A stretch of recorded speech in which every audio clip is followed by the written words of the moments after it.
ये वो इमारत है जिसकी तकदीर वक्त ने मानो खुद अपने हाथों से लिखी। पुराने हिंदुस्तान को आज का हिंदुस्तान बनने में जितने ज़माने लगे और जो कहानियां गढ़ी गई, दिल्ली का ये लाल किला उनका गवाह बना। पिछली 4 सदियों में इस इमारत ने इतिहास को ना जाने कितनी दफ़ा करवटें बदलते देखा। इस इमारत ने गुजरते दौर देखे हैं, बदलते ज़माने देखे हैं।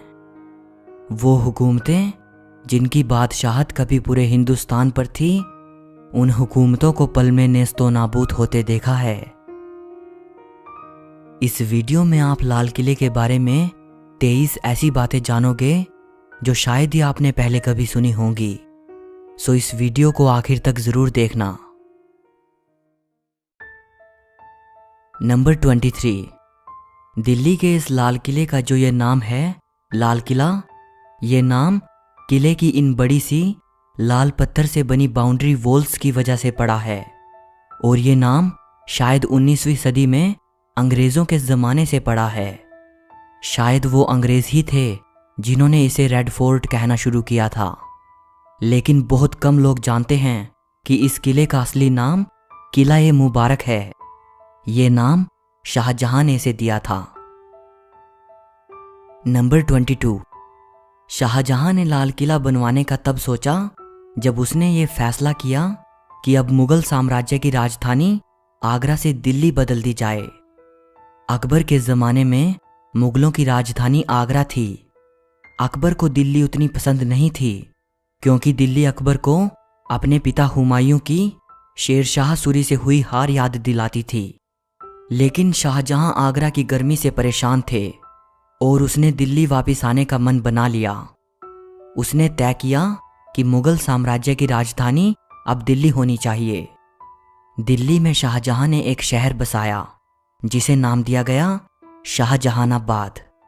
इसे अब पुरानी दिल्ली कहा जाता है। इसी शहर के बीच में भव्य लाल किले का निर्माण शुरू हुआ। नंबर 21, 1638 में शाहजहां ने लाल किला बनवाने का हुक्म दिया और पूरे 10 साल बाद 1648 में लाल किला बनकर तैयार हुआ। जब लाल किला बनकर तैयार हुआ उस वक्त शाहजहां अफगानिस्तान के काबुल में थे। जब उन्हें यह खबर दी गई तब बादशाह वहां से फौरन दिल्ली वापस आ गए। नंबर 20, लाल किले के 2 मुख्य दरवाजे थे, दिल्ली दरवाज़ा और लाहौरी दरवाज़ा।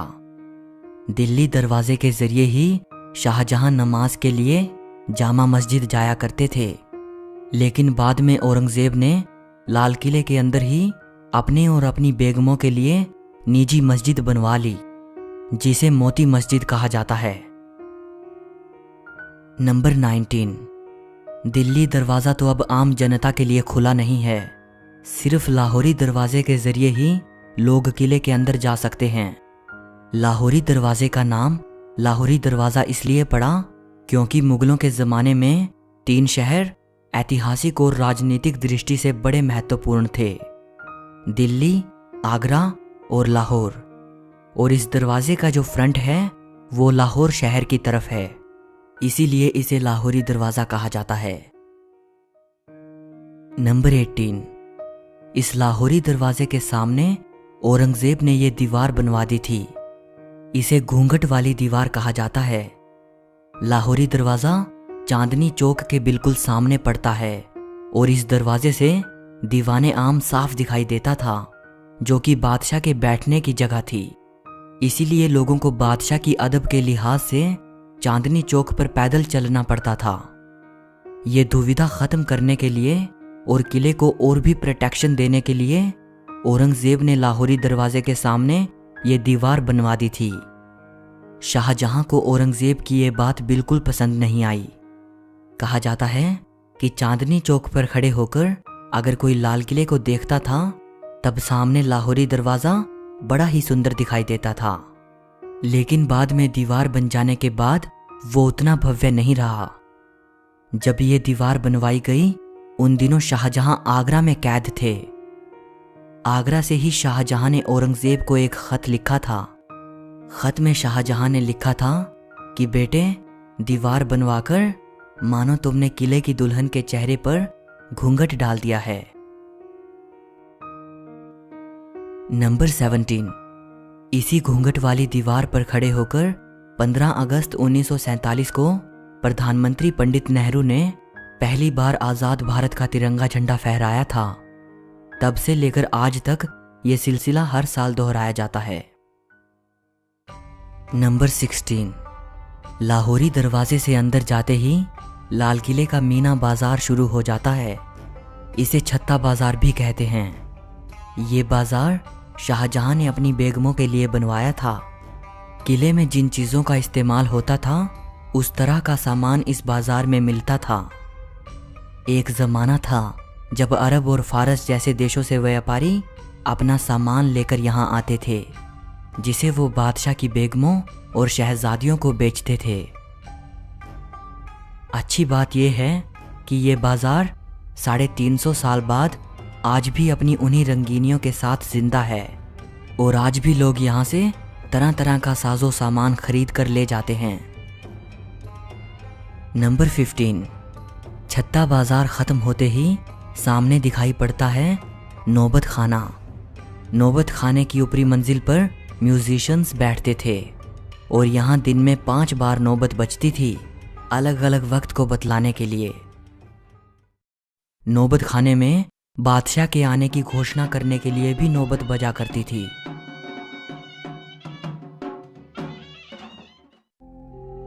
इसी नौबत खाने के अंदर 9वें मुगल बादशाह जहांदार शाह और 10वें मुगल बादशाह फर्रुखसियर का कत्ल किया गया था। नंबर 14, नौबत खाने के बिल्कुल सामने पड़ता है दीवाने आम। नाम से ही अंदाजा हो जाता है, दीवाने आम यानी ऐसा शाही दरबार जो आम लोगों के लिए लगता था।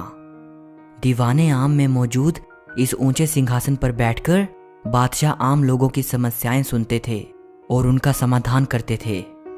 बादशाह के इस सिंहासन को नशे मने जिले इलाही कहा जाता था, यानी ऐसा स्थान जिस पर ईश्वर की छाया हो। इस सिंहासन के नीचे संगमरमर का एक बड़ा ही सुंदर तख्त रखा है, जिस पर खड़े होकर वजीर बादशाह को आम लोगों की परेशानियां पढ़कर सुनाता था या कोई गुजारिश पेश करता था। दीवाने आम के सिंहासन की इस पिछली दीवार पर संगमरमर का पत्थर लगा हुआ है। इस पत्थर पर इतनी खूबसूरत चित्रकारी की गई है जिसकी मिसाल दी नहीं जा सकती।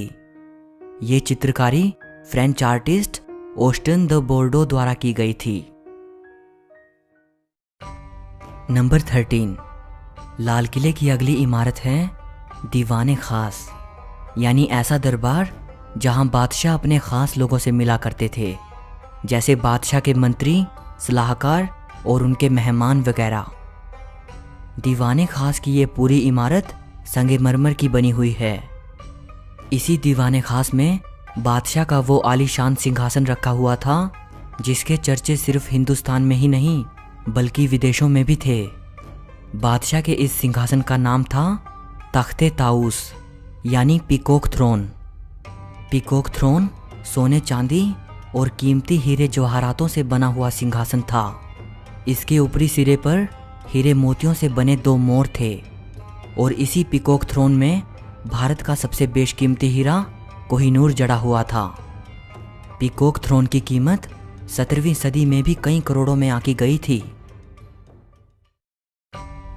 फिर 1739 में ईरान का बादशाह नादिर शाह भारत आया। उसने दिल्ली पर हमला बोल दिया। उसकी सेनाओं ने दिल्ली को जमकर लूटा और वो लाल किले की कई बेशकीमती चीज़ों के साथ पीकॉक थ्रोन और कोहिनूर हीरा भी लूट के ले गया। कहा जाता है कि दिल्ली को लूटने के बाद जब नादिर शाह और उसकी सेना ईरान वापस जा रही थी तो रास्ते में उन पर लुटेरों ने हमला कर दिया और कई चीज़ें लूट ली। उनमें से एक पीकॉक थ्रोन भी था। लुटेरों ने पीकॉक थ्रोन को तोड़कर उसके कई हिस्से कर दिए और उसे आपस में बांट लिया। कहा जाता है कि पीकॉक थ्रोन के टूटे हुए निचले हिस्से को आखिरी बार तेहरान के एक म्यूजियम में देखा गया था।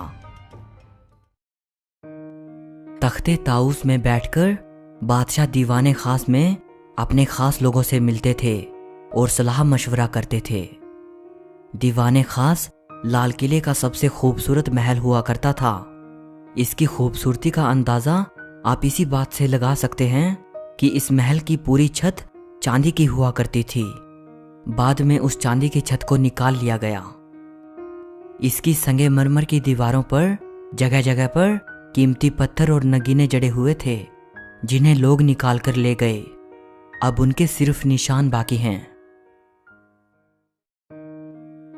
इसी दीवाने खास में फारसी की वो मशहूर पंक्तियां लिखी हैं। अगर फिरदौस बर रुए ज़मी अस्त, हमी अस्तो हमी अस्तो हमी अस्त। अगर धरती पर कहीं स्वर्ग है तो वो यही है, यही है, यही है। नंबर 12। किले के अंदर अगर कोई सबसे सुंदरतम रचना थी तो वो थी नहर बहिश्त, यानी स्वर्ग की नहर। इस नहर को शाहजहां ने जन्नत की परिकल्पना पर बनवाया था। नहर बहिश्त जब महलों के अंदर से होती हुई बाग बगीचों के पास से बहती थी तब मानो स्वर्ग जैसा एहसास करवाती थी। इसके बहने से पानी की बड़ी मधुर आवाज पैदा होती थी। नहर बहिश्त में फव्वारे बने हुए थे।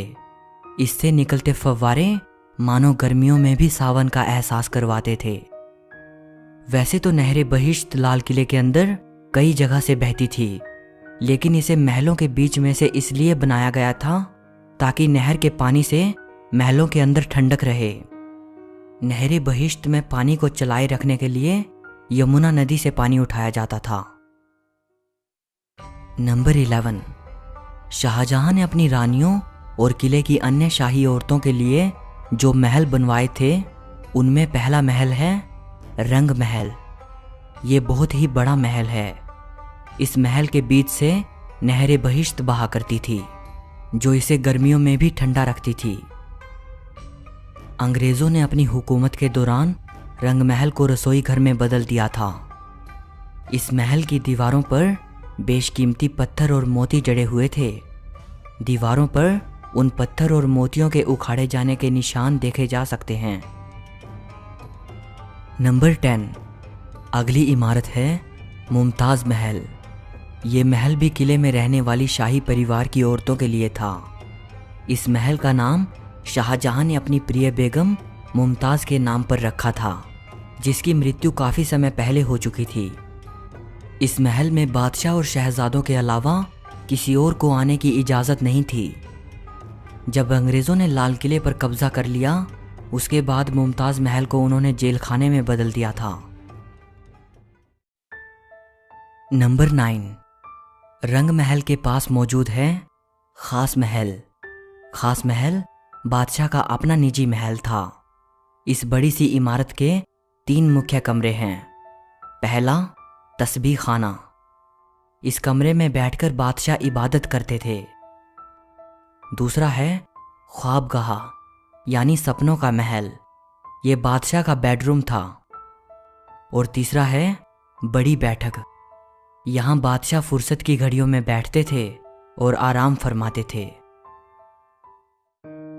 नंबर 8। लाल किले में एक खूबसूरत बाग हुआ करता था, जिसे हयात बख्श बाग कहा जाता था। हयात बख्श बाग का मतलब होता है जिंदगी देने वाला बाग। आज किले में हयात बख्श बाग का सिर्फ खाली मैदान बाकी है, लेकिन एक ज़माना था जब इस बाग से खुशबूदार फव्वारे निकलते थे और यहाँ रंग बिरंगे फूल उगाए जाते थे। नंबर 7। हयात बख्श बाग के मैदान में बिल्कुल एक जैसी दिखने वाली 2 इमारतें आमने सामने मौजूद हैं। एक इमारत का नाम है सावन और दूसरी का भादों। क्योंकि फारसी मुगल दौर की आम बोलचाल की भाषा थी, इसीलिए किले में और जितनी भी इमारतें, महल और दूसरी चीज़ें मौजूद हैं, उन सभी के नाम फारसी भाषा में रखे गए थे, सिवाय इन 2 इमारतों के। इन इमारतों के नाम हिंदी महीनों के नाम पर रखे गए थे। जब कभी दिल्ली में बारिश होती थी तब एक इमारत में शाही परिवार के पुरुष और दूसरी में शाही औरतें बैठकर बारिश का आनंद लेती थी। नंबर 6, लाहौरी दरवाजे और दिल्ली दरवाजे के बाद लाल किले का एक तीसरा दरवाज़ा भी है जिसे यमुना गेट कहते हैं। ये दरवाज़ा नीचे से यमुना नदी की तरफ जाता था जहां बादशाह की नाव लगी होती थी। बादशाह नाव में बैठकर यमुना नदी के जरिए दिल्ली से दूसरे शहरों में जाते थे। नंबर 5, लाल किले के वैभव और इसके ऐतिहासिक महत्व को देखते हुए यूनेस्को ने इसे 2007 में वर्ल्ड हेरिटेज साइट घोषित किया था। नंबर 4, दिल्ली के इस लाल किले से जुड़ा हुआ एक और किला है जिसे सलीमगढ़ का किला कहा जाता है। सलीमगढ़ के किले को शेर शाह सूरी के बेटे सलीम शाह सूरी ने 1546 में बनवाया था। सलीमगढ़ का किला लाल किले से एक पुल के जरिए जुड़ा हुआ है। नंबर 3, लाल किले में एक और सुंदर बाग हुआ करता था जिसे मेहताब बाग कहते थे। इसे अंग्रेजों ने नेस्तो नाबूद कर दिया था और इस बाग की जगह पर फौजियों के लिए बैरक बनवा दिए गए। अंग्रेजों ने लाल किले की कई इमारतों को तोड़कर वहां अपनी ज़रूरत के हिसाब से बैरक और परेड ग्राउंड बनवा दिए। अंग्रेजों के बनाए ये बैरक विक्टोरियन आर्किटेक्चर का नमूना है। किले के अंदर मौजूद सभी इमारतों को अगर आप देखते हो तो आपको मुगली आर्किटेक्चर और विक्टोरियन आर्किटेक्चर में डिफरेंस साफ नजर आएगा। नंबर 2, ये है लाल किले का जफर महल। इसे आखिरी मुगल बादशाह बहादुर शाह जफर ने 1842 में बनवाया था। ये लाल किले के अंदर किसी मुगल बादशाह द्वारा बनवाई गई आखिरी इमारत है। नंबर 1, यहीं लाल किले में अंग्रेजों ने बादशाह जफर पर मुकदमा चलाया था। बादशाह को अपने ही मुल्क में अपने ही किले में अंग्रेजों के सामने नतमस्तक होना पड़ा। अंग्रेजों ने बादशाह जफर को अंग्रेजों के खिलाफ बगावत करने का दोषी करार देकर उन्हें देश निकाला दे दिया और उन्हें हिंदुस्तान से रंगून रवाना कर दिया जहां उन्होंने अपनी अंतिम सांसें ली। वहीं रंगून से ही बादशाह जफर ने लिखा था, कितना है बदनसीब जफर दफन के लिए, 2 गज जमी भी ना मिली कुएं यार में। कि ऐ जफर तू कितना बदनसीब है, तुझे तो तेरे अपने ही मुल्क में दफन होने के लिए 2 गज जमी भी ना मिल सकी। अगर इस किले ने मुगल सल्तनत के चमकते हुए सूरज को देखा है तो इसने उस सूरज को अस्त होते हुए भी देखा है। लाल किला अपने बनने के दौर से लेकर आज तक ना जाने कैसी कैसी घटनाओं का साक्षी बना। लाल किला सिर्फ मुगलों के इतिहास का ही नहीं बल्कि भारत की आज़ादी की लड़ाई का भी गवाह रहा। अपनी बादशाहत कायम करने यहाँ कई हुकूमतें आईं और कई मिट गई, लेकिन ये इमारत बीते दौर की ना जाने कितनी कहानियां अपने साथ लिए सदियों से खड़ी है। इस वीडियो के लिए बस इतना ही। अगर आपको ये वीडियो अच्छी लगी हो तो इसे लाइक और शेयर ज़रूर करना और ऐसी ही और भी वीडियोस देखने के लिए चैनल को सब्सक्राइब करके बेल आइकन को दबा देना। सो मिलते हैं अगली वीडियो में।